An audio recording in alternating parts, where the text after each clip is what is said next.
Friendly Fairies by Johnny Gurrell. Chapter 8.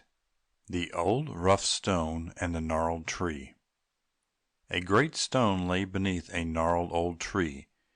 Years ago a tiny squirrel had climbed upon the stone to nibble some nuts, but before he had finished he was startled away. "There!" thought the stone to himself, as he saw a nut roll to the ground.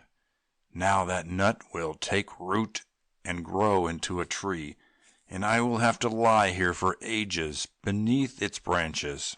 I wish the silly squirrel had gone some other place to eat the nuts."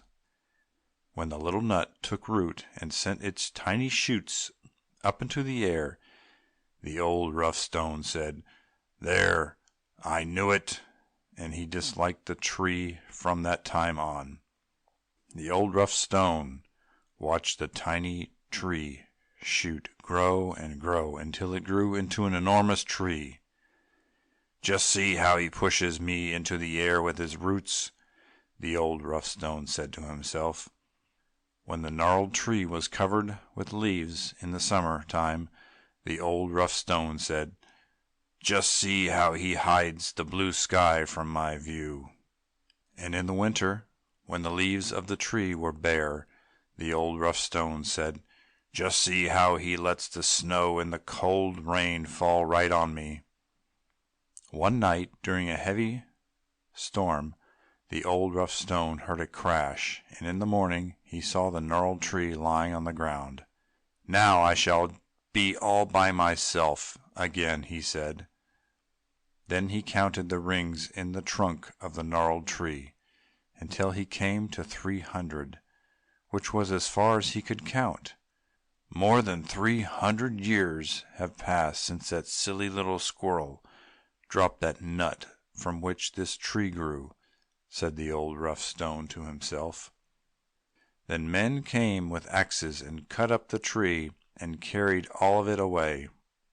When the hot summer days came, the sun beat down upon the old rough stone, and he missed the shade of that gnarled tree. "My, it's hot!" said the old rough stone. "I wish that gnarled tree with its pretty rustling leaves were here again to shade me and keep me cool." When winter came, the old rough stone missed the leaves which fell around him and kept him warm. "Oh dear, how cold it is!" he cried. "I wish the gnarled tree would come back and scatter his leaves about me to protect me from the cold." So years and years passed, and the great old rough stone lay all alone. "I wish another squirrel would come and eat nuts upon me," he thought. "Squirrels are such knowing little creatures. I am sure another might drop a nut which would grow into a lovely tree and keep me company." But many more years passed, and never again did a tiny squirrel sit upon the old rough stone and eat nuts, and never again did another tree grow above the old rough stone to keep him company. "Ah me!" sighed the old rough stone. "We never know how well off we are until we lose something we really need." End of chapter 8. Recording by Larry, Johnson City, Tennessee.